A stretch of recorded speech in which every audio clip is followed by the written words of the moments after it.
उत्तर प्रदेश और बिहार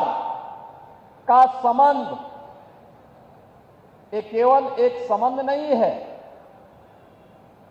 एक साझी विरासत है, एक आत्मा का संबंध है, एक संस्कृति का संबंध है और एक संकल्प का भी संबंध है। ये संबंध उसी प्रकार से टूट है जैसे भगवान राम और मां जानकी का संबंध अटूट है। उसी प्रकार का संबंध उत्तर प्रदेश और बिहार का है।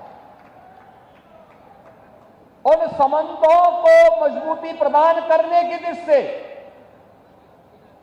आज डबल इंजन की सरकार बिहार में फिर से स्थापित हो और डबल इंजन सरकार में बिहार की गति डबल स्पीड से आगे बढ़ती हुई दिखाई दे। जो कार्य पिछले 20 वर्षों में माननीय श्री नीतीश कुमार जी के नेतृत्व में डबल इंजन की एनडीए की सरकार ने करके दिखाया है, वह गति, वह स्पीड इसी प्रकार से बनी रहे, इसके लिए अपने बिहार के बहनों और भाइयों का आह्वान करने के लिए आज मैं यहां दानापुर से आह्वान करने के लिए आपके बीच में आया हूं। बहनों और भाइयों, कौन नहीं जानता है 1990 से 2005 तक बिहार का जंगल राज और परिवारवाद आपने देखा होगा। कौन वे लोग थे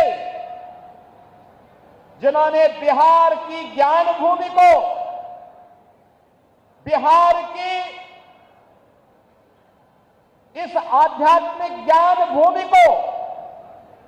परिवारवाद और अपराध की भूमि बना करके यहां के हमारे नौजवानों के सामने पहचान का संकट खड़ा कर दिया था। यहां विकास के नाम पर उस कालखंड में किस प्रकार की अराजकता फैलाई गई थी, ये किसी से छुपा हुआ नहीं। विकास के नाम पर यहां पर पेशेवर गुंडे और माफियाओं को सत्ता का संरक्षण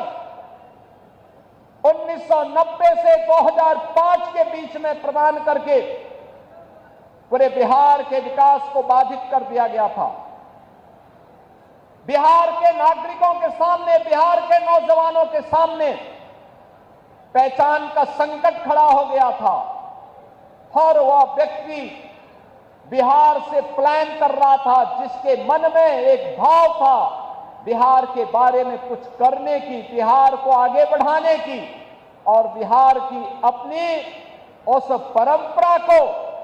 जिसने कभी भारत को नेतृत्व दिया था, भारत के स्वर्ण युग को लाने का अवसर जिस बिहार ने दिया था, अपने पूर्वजों की स्थापना को पुनर्स्थापित करने का जो जज्बा था, उस जज्बे को उस कालखंड में किस प्रकार से रौंदने का काम हुआ था, यह किसी से छुपा हुआ नहीं। और इसीलिए पिछले 20 वर्ष में बिहार को उस कलंक से मुक्त करने का काम एनडीए की सरकार ने जिस प्रभावी ढंग से किया है, आज डबल इंजन की ये भारतीय जनता पार्टी एनडीए की सरकार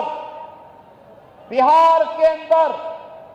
उसको और प्रभावी ढंग से आगे बढ़ाने के लिए इस चुनाव में फिर से बिहार वासियों का आह्वान करने के लिए आई है।